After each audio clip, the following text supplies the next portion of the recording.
To this fireside chat, and we've got the pleasure of Andela's Christina Sass joining us this afternoon on the Game Changer stage.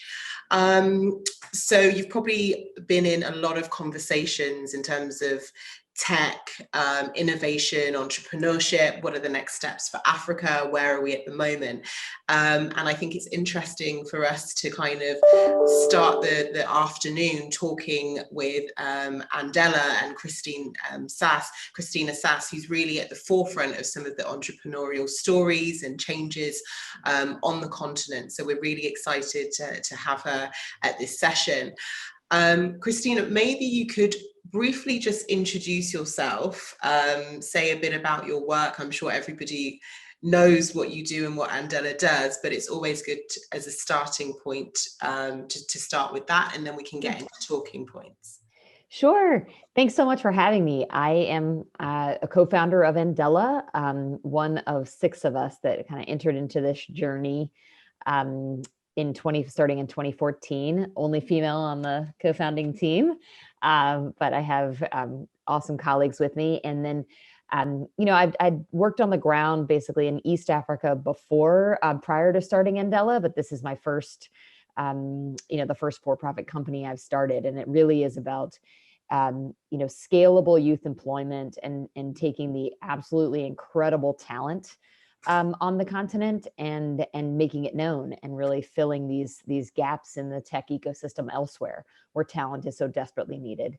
And so that's what we really started out to do, find brilliant, driven young engineers and then connect them to companies all over the world that desperately need their talent. So that's been the story of the last 7 years. Yeah, and another story has been that you're the best place to work in Africa. So how does it feel to be known as that, and what makes it the best place to work? I think that we got this award in Lagos, and it was a huge one from Jobberman. That I think that's what you're referring to. But the year before, we were like never on the list, and then we showed up at number 8. And like the HR team and our country director in Nigeria at the time was just like, we will win this. And so the day that it came out, all these other major companies being listed as 2 and 3, and Andela, we were still like we were big, but we were still a scrappy startup. And I mean, we were popping champagne, we were high-fiving, we were so pumped. I mean, so it's just a huge honor. And I think it's really like companies that thrive, to me, care about their employees and want their employees to thrive. And so we, like every other startup, have had like bumps and turns and things, but credit to our country level teams and our country level, our country managers, that they've really focused on what do those employees want? How do I make them thrive? How do we really unleash the potential of each individual? And I think that's what the Lagos team was so good at doing, and they are the mothership. They're our largest office. And so, yes, that's why I think we got that award, and it was a huge honor. So hoping we can, keep it up. Of course. And I want to also encourage participants, if you do have questions whilst I'm asking my own, to put those in the chat, and we can put them to Christina. And then you are obviously, African focused, but do you have any plans perhaps to expand beyond the continent? And I guess that also speaks to why in Africa? Why is Andela there? Yeah, let me start with that one. So, so the reason why we started on the continent was, I was working there prior and was sort of, I was generally aware of the passion and excitement around engineering as a field and just really the depth of the talent pool. And we started to experiment to kind of test that hypothesis. And over and over and over again, we were just really blown away by the amount of interest in this, as not just as like a hobby, but as a lifelong career path. People that wanted to be software developers and technologists for their whole career and were willing to throw themselves at it. And then just unbelievable talent.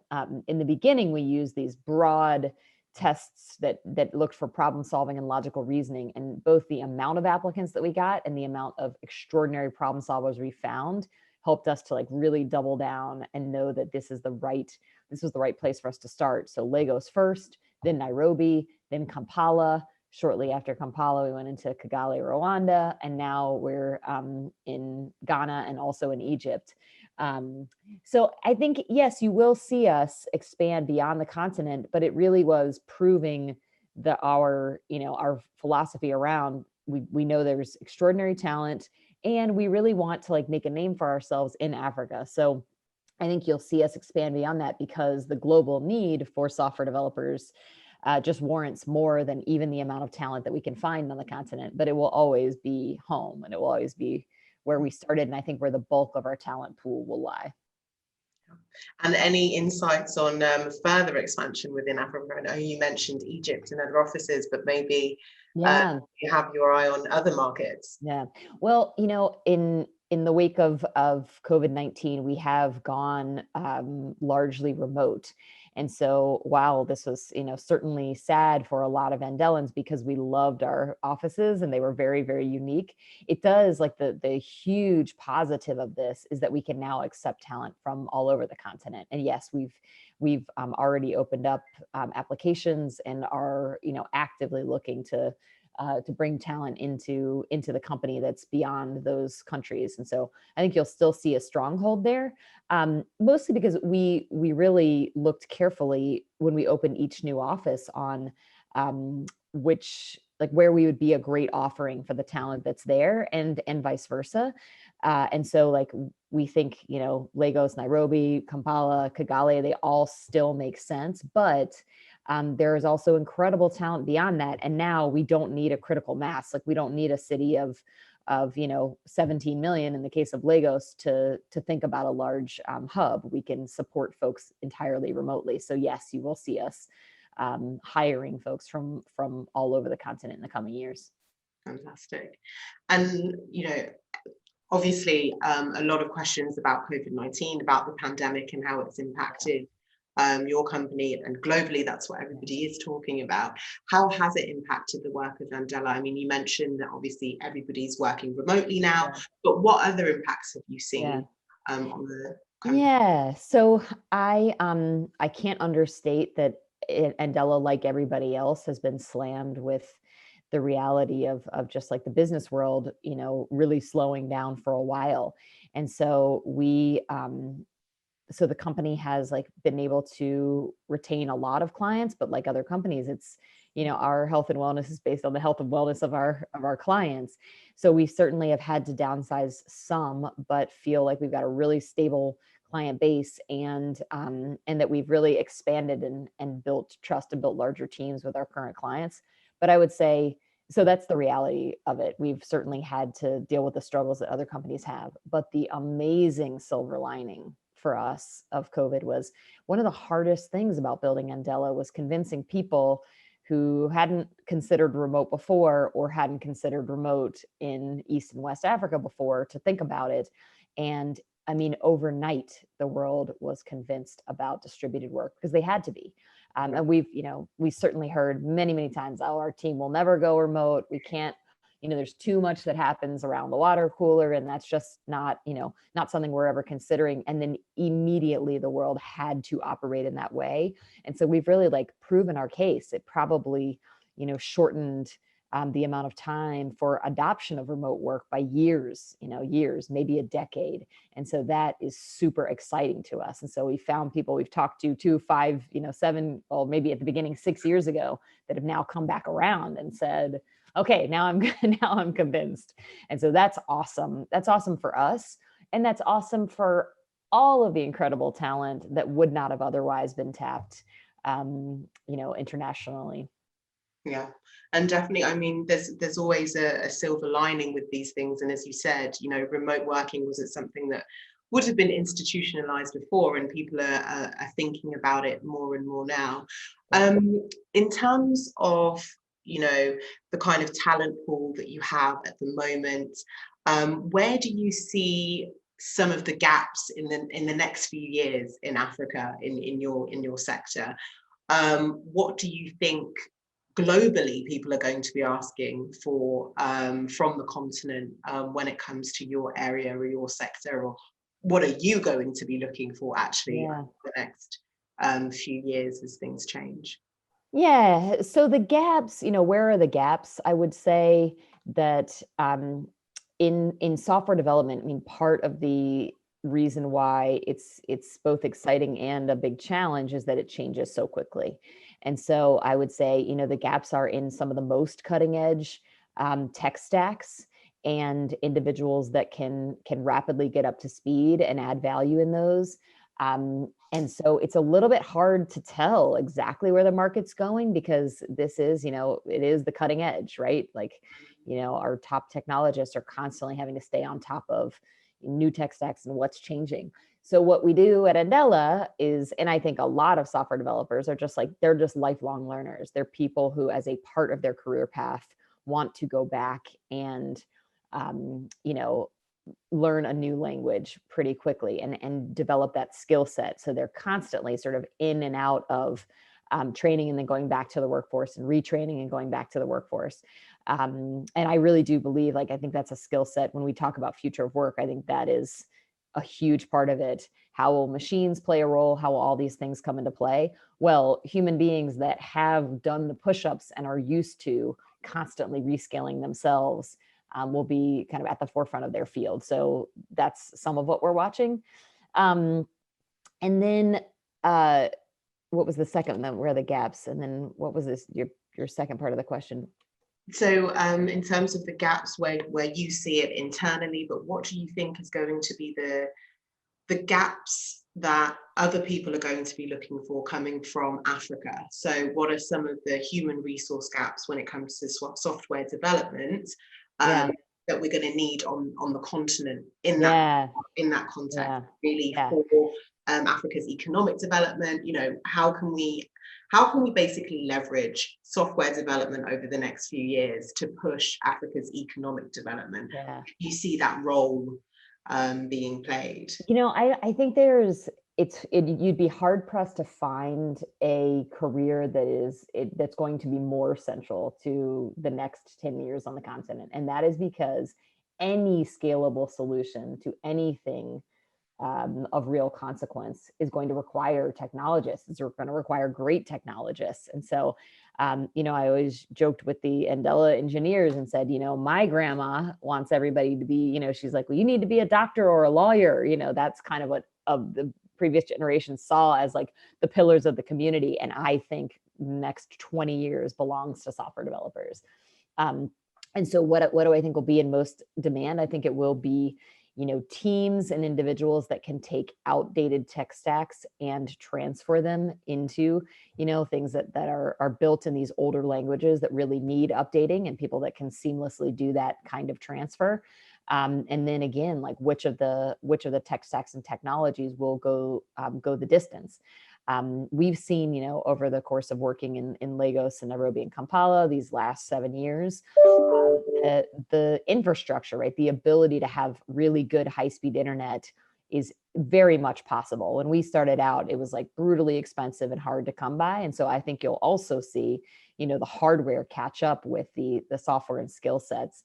And that's great. So we need to get all of the hardware and technology out there. We need to get everybody hardwired to better and better internet.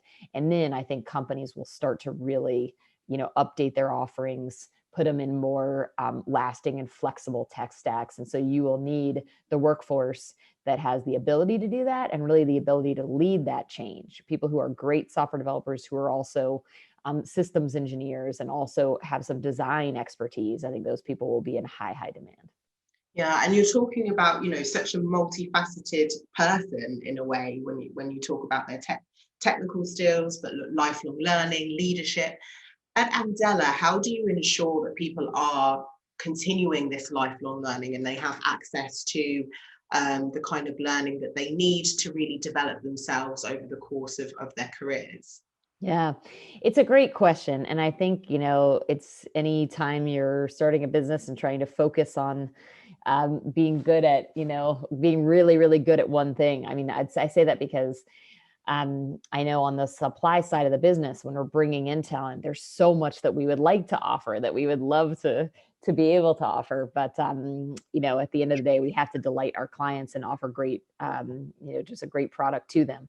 But what I'll say is we learned a lot in the early days about what makes a great software engineer. And part of it really, really is social and emotional intelligence, the, being driven by this sort of complex problem solving, but the customer service aspect of it cannot be understated. And so we look for people that have that sort of inherent desire to connect, even in a platform like this, to connect beyond just work, to connect as human beings. And that really find ways to do that. That's what I mean by, kind of social and emotional intelligence. I think in the old model, or when software developers first became, sexy and there was a big buzz around them, we thought of their technical ability only. At Andela, we've learned to hire for people that really are much more well-rounded and have a great sense of, customer service and wanting to build something together. And so we do offer ways for people to kind of continue to upskill, both technically and in terms of that, what you would call soft skills. I hate that term because they are so important in the work world. So let's call them, sort of just general well-rounded business, skills. And so we do offer opportunities for people to keep learning and growing, particularly as we find, an issue that's consistently an issue with all of our clients. Then we'll go back and find a way to retrain or offer upskilling in that area. Fantastic. And I just want to take this opportunity, because we are coming to the end of the session, but could potentially have a bit more time, to just encourage participants to ask questions. They're being a bit shy, but I would really encourage whoever has a question for Christina to pose it now before you lose the opportunity to do so. So I think we've had a really interesting discussion so far, and one thing that I probably want to go back to is this discussion of infrastructure, right? We are trying to, or you're trying at Andela, to really work with, software engineers. You're at the cutting edge of technology. How do you manage some of those infrastructure issues? On the continent in certain countries. Yeah. How is that process, and how is it getting better? Yeah. And how do you see it going over the next few years? Yeah. So as I said, I've seen major changes even just in the last 6 years.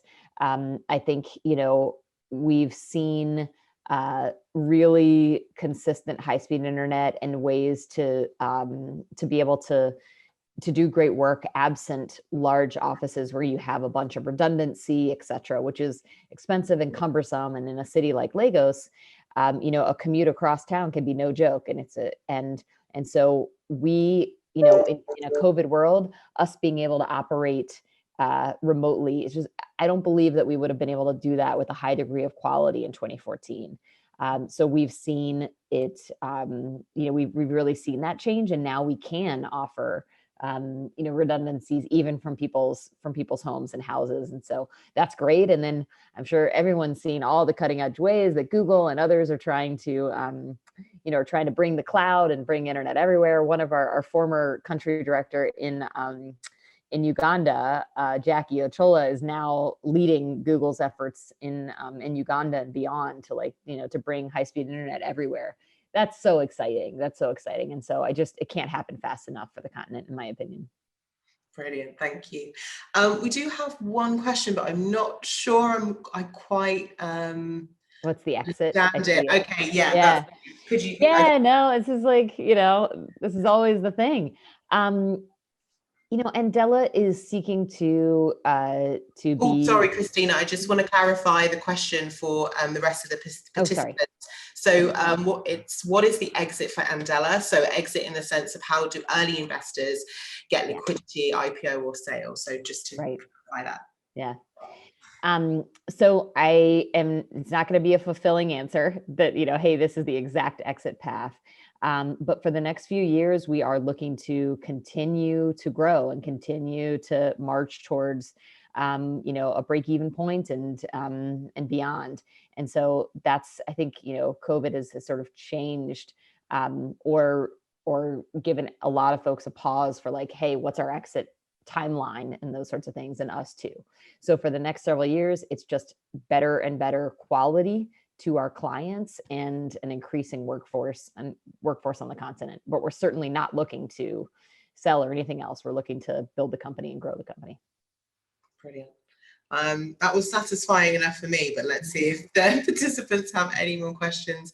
I think that's it. No more questions from the panel. So we can wrap up at this point because we are at 4 o'clock. So we've had a good 20-minute insight into Andela. So thank you so much, Christina Sass, for joining us on this. Thank you, Zo. I really appreciate it. And congrats on the event. It's fantastic. It's a really exciting to see this come together. Brilliant. Thank you, everybody. Take care. Bye. Bye. Thanks.